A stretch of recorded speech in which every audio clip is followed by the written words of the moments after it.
ও আমার সম্পর্কে বোন হয়, আমরা গুরু বোন। তো আমি যখন বসা বলল যে আপা আপনি আসলে খুব ভাগ্যবান,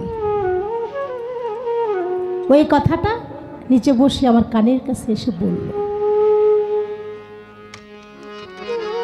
আমি একটা কথা বলবো বোন, শুরুটা যার ভালো দিয়ে হয় শেষটাও তার ভালোই হয়। আমার ভাগ্যটা এতটাই ভালো যেটা আমি বলে ব্যাখ্যা দিতে পারবো না, বোঝাতে পারবো না। ছোট্ট একটু কথা বলিস তাহলেই বুঝতে পারবেন আসলে এই যে ভালো, ভাগ্যটা ভালো হওয়ার মূল কারণটা কি। আমার বাবা তার 8 জন সন্তান হয়, তার মধ্যে আমার বড় 5 জন মারা যায়। 2 বছর, 1.5 বছর, 2.5 বছর হলেই 2.5 বছরের উপরে আর তারা থাকে না। তো এইভাবে 5 জন চলে গেলেন, আমি 6 নম্বরে হলাম, আমি 7 নম্বরে হলাম। আমরা 8 ভাই বোন। তো আমার বাবা ছিলেন একজন দেউলিয়া প্রকারের, কোথাও স্থির ছিলেন না। বিভিন্ন অলিয়া উলিয়ার দরবারে বিভিন্ন জায়গায় তিনি ঘুরে বেড়াতেন। তো একদিন আমি যখন মায়ের গর্ভে ছিলাম, বাবা বাড়িতে ছিলেন না, ওই যে দেউলিয়া মন। বাবা আসলেন, এসে দেখে যে আমি পৃথিবীতে আসছি। তো আমাকে নিয়ে আমার বাবার কোলে দিলেন। দেওয়ার পরে সে বলছিল যে আমার তো 6টা ছেলে মেয়ে চলে গেল, আমার এই মেয়েটা যদি বেঁচে থাকে, আল্লাহ আমার এই মেয়েটাকে আমি 7টা অলির দরবারে ঘোরাবো। তো এই কথাটা বলার পরে ওই যে তার ফরিয়াদটা পাগলটা শুনে ফেললেন। আজকে সেই ফসলটাই আমি। তারপরে আমার আরেকটা ভাই হয়, ওই ভাইটা আর আমি, এই 2 জনই আমরা আছি, 7 আর 8। আর আগের যে 6 জন তারা কেউ নেই। এ হলো আমার বাবা পাগল অলিয়া উলিয়ার কাছে মানত করাতেই। তো আমার শুরুটা ছিল এইভাবে, একজন দেউলিয়া, একজন পাগল ভক্ত মানুষের চাওয়া থেকেই আমার জীবনটা শুরু। আর তাই সেই সুবাদেই আমার এই জীবনের যে শেষ জীবনটাও আমি একটা পাগলের ছায়ায়, পাগলের আশ্রয় এসে পড়েছি। তাই এই জন্যই বললাম যে আমার শুরুটাই ভালো ছিল, তাই আমার শেষটাও এসে পাগলের দরবারে আমার স্থান হলো। তাই ভাবক কবি বিজয় সরকার বলছে, আবার যদি পাঠাও দয়া এ ভাব সংসারে, গুরু ভক্ত মায়ের গর্ভে জন্ম দিল মরে। আমার ওই পাগল বাবা সিরাজ চাঁদের ঘরে যদি আমার জন্ম না হতো, ওই পাগলদের কাছে যদি এই ফরিয়াদ না করতো, আজকে আমার এই পাগলের দরবারে এসে আমার ঠাঁই হইত না। এটা হলো আমার জীবনের বাস্তব। হারুন ভাইও জানে এটা কোনো বানানো গল্প না, এ হলো আমার লাইফ। তো আমি এমনই একটা হতভাগী। আমার বাবাটা চলে গেলেন, আমার শ্বশুর তারা দেখেন পাগলের কাছে চেয়ে রাখছে, পাগলের দরবারে আমার আশ্রয় হইল। আমার বাবা চলে গেলেন এই বুধবার, আর তারপরের বুধবারই চলে গেলেন আমার শ্বশুর। এই হলো, দেখেন কোথায় তাদের সেই মিলটা, আর কোথায় এনে আমাকে আশ্রয় দিয়েছেন, আমার কোথায় এসে অলৌকিকভাবে আমার আশ্রয়টা ঘটল। এটা যা হওয়ার আমার দয়ালের ইচ্ছাই হয়েছে। তো আমি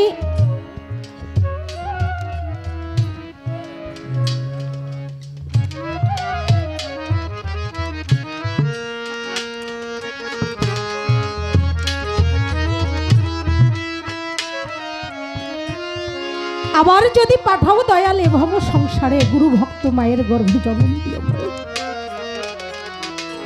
আমি জানি না সনাতন ধর্মে, হিন্দু ধর্মে বলে পুণ্যজন্ম আছে, মুসলমান ধর্মে বলে না, কিন্তু আমি বলি আমি কোনো ধর্ম বুঝি না।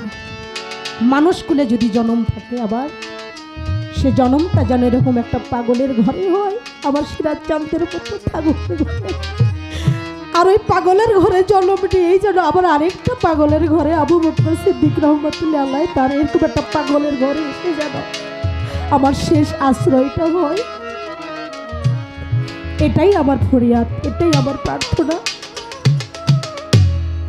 দয়াল আমার জন্য এমন একটা জায়গা তৈরি করে দিয়ে গেছেন আমারও জানতে, কিন্তু যখন আমি জানলাম পাগল এই দেশে নাই, আমার অজান্তেই আমাকে এই বাড়িতে প্রতিষ্ঠা করে গেছেন হযরত আবু বকর সিদ্দিক রহমতুল্লাহ আলাইহি। আমি থাকতে চিনি নাই, কিন্তু এখন বুঝতেছি এটা আমার হারুন দাদা ভাই, তার কাছ থেকে শোনা। সে অনেকের প্রশ্নের জবাব দিয়েছেন এভাবে যে না, আমার পাগল আবু বকর সিদ্দিক এই তানিয়াকে আমার কাছে তুলে দিয়ে গেছে, বলেছেন হারুন কোনোদিন এই তানিয়ার হাতটা ছিল না, ওকে তুমি ফেলো না। পাগল যে আমাকে এইভাবে ভালোবেসে তার রহমতের ছায়া আমার উপরে রেখে গেছে, আর আজকে তার রহমতের ছায়ার গুণেই আমি এখানে দাঁড়িয়ে আছি। তা না হলে যে ঝড় দেখা দিয়েছিল হয়তো আমি টিকতে পারতাম না। তো আবু বকর সিদ্দিক রহমতুল্লাহ আলাইহি বাবার দরবারে ভক্তি রেখে একটি গান করি, কারণ থাকতে তো চিনলাম না, একবার দেখা দিও যদি মনে চাই। ওই যে একটা গান করছে, জাগরণে তারে না পাই দেখিতে, জাগরণে তারে না দেখিতে পেয়ে ঘুমের আড়ালে থাকি নয়ন দিয়ে। তাই দয়াল তোমাকে তো চেনা হলো না, আর কিছুই হলো না, তবে এই অভাগীর পরাণটা যাবার আগে ওই যে ঘুমের ঘরে স্বপ্নে হলেও একবার এসে আমায় দেখা দিয়ে।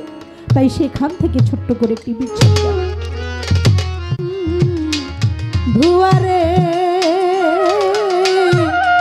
পরাণ যাইবার আগে দেখা দিও, ও পরাণ ধুয়ারে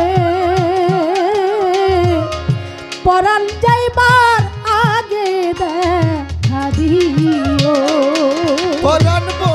আমার যত মনের আশা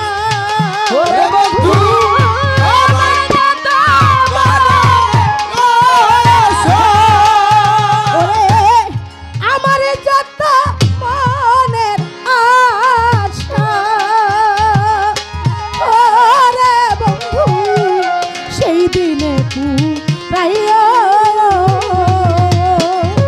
আবু বকর পরাণ যাইবার আগে দেখা দিও, পরাণে বন্ধু আমি ওরে বন্ধু পরাণ যাইবার আগে দেখা দিও, ও পরাণ বন্ধু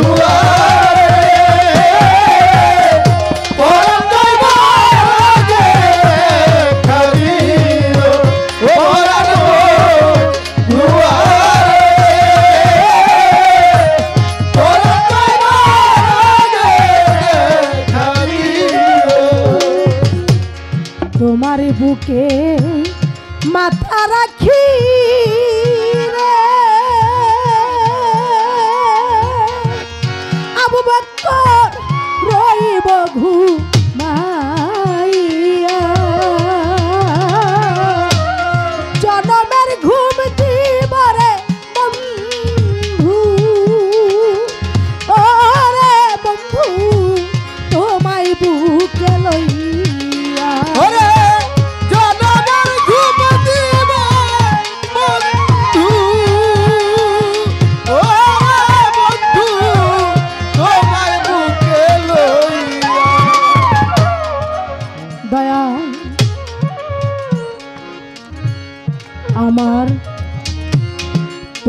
বুকে মাথা রাখি রে বন্ধু রইব ঘুমাইয়া আবু বকর জনমের ঘুম দিবারে বন্ধু ও সিরাত চাঁদ তোমায় বুকে লইয়া ওরে সেদিন আর কইব না ঘুম আসে ও সেদিন আর কইব না ঘুম আসে সেদিন আর কইব না ঘুম আসে না ও গো আমার প্রিয় পরাণ যাইবার আগে দেখা দিও ওই আমার শের জাতির দয়া পরাণ যাইবার আগে দেখা দিও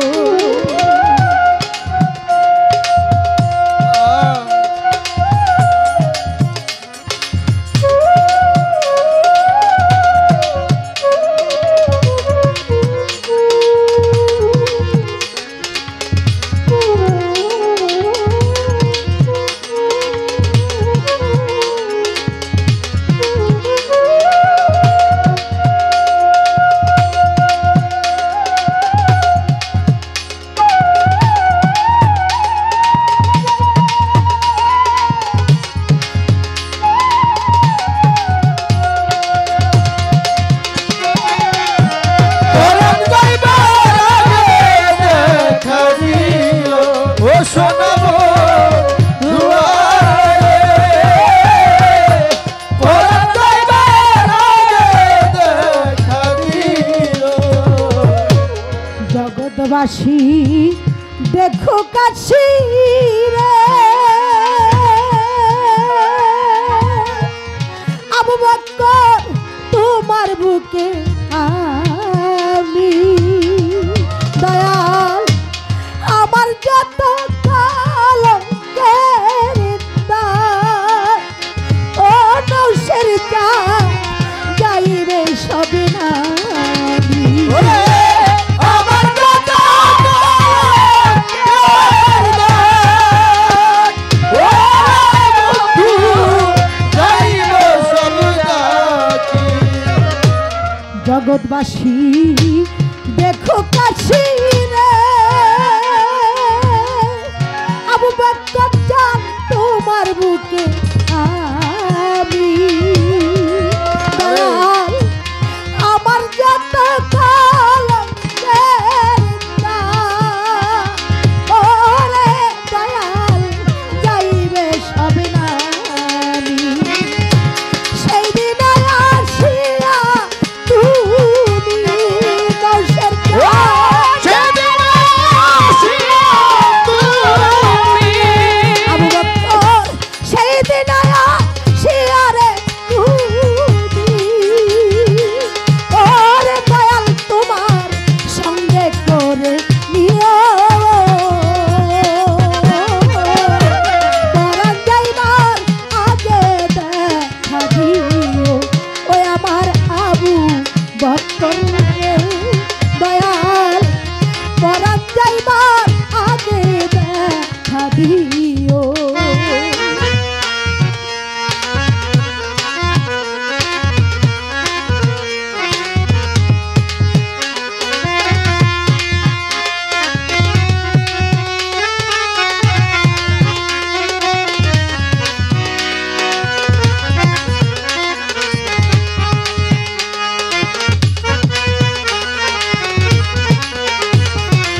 তোমাকে দেখি আরে যেত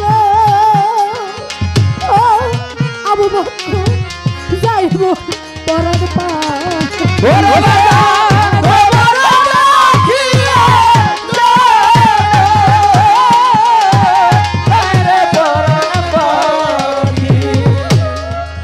দয়াল সেই দিনের দিন শেষের দিন বেশি বাকি দয়াল তোমাকে দেখি আরে যেন ও আবু বকর সিদ্দিক যাই মোর পরার পাখি আমি সেই মিনতি করে রাখি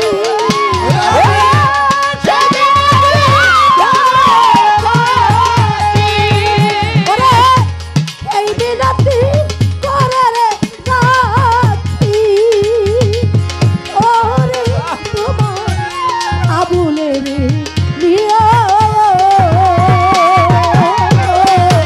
পরান যাইবার আগে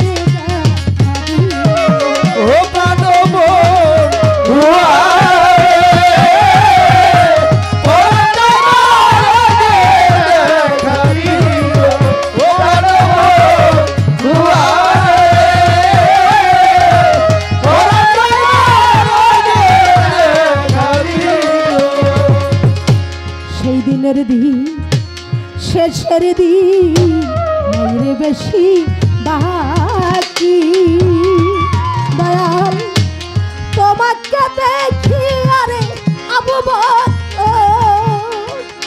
ও দয়াল যাই মোর পরান পাখি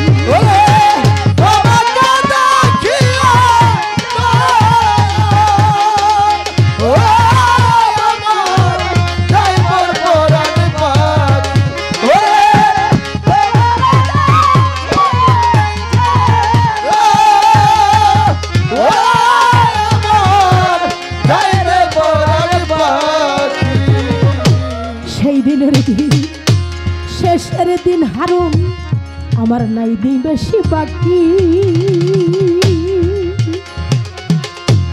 তোমাকে দেখি আরে যেন ও সিরাত চাঁদ যাই মোর পরান পাখি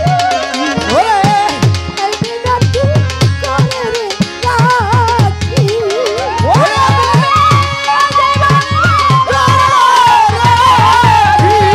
সিরাত চাঁদ এই মিনতি করে রাখি ওরে তোমার অভাগিরে দিও পরান যাইবার আগে দেখিও ওই আমার সিরাজ জামিনে বাজার এই পরান যাইবার আগে দেখিও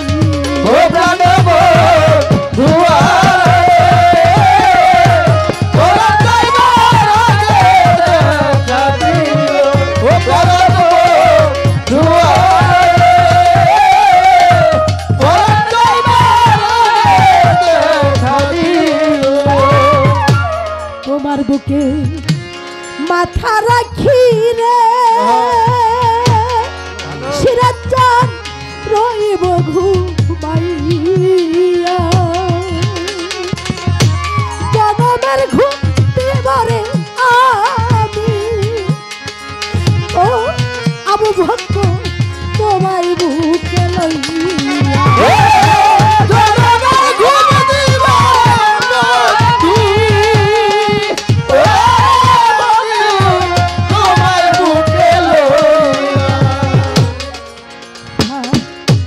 তোমার বুকে মাথা রাখি রইব ঘুমাইয়া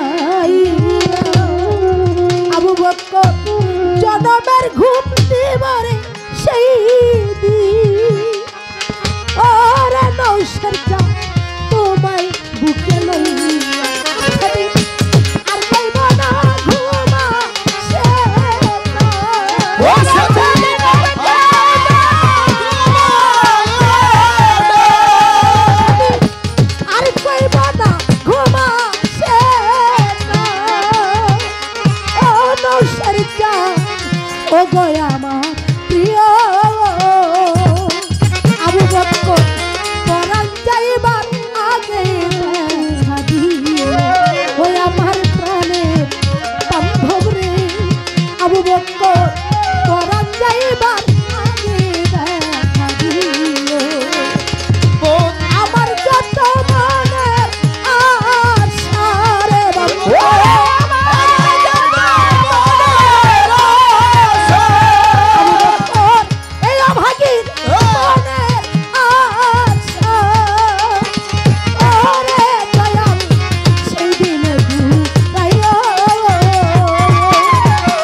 দেখা দিও দিও রে। চ্যানেল এমটিভি হৃদয়ে বাংলাদেশ চ্যানেলটি সাবস্ক্রাইব করুন, লাইক শেয়ার করুন ও কমেন্ট করে জানিয়ে দিন আপনার মতামত।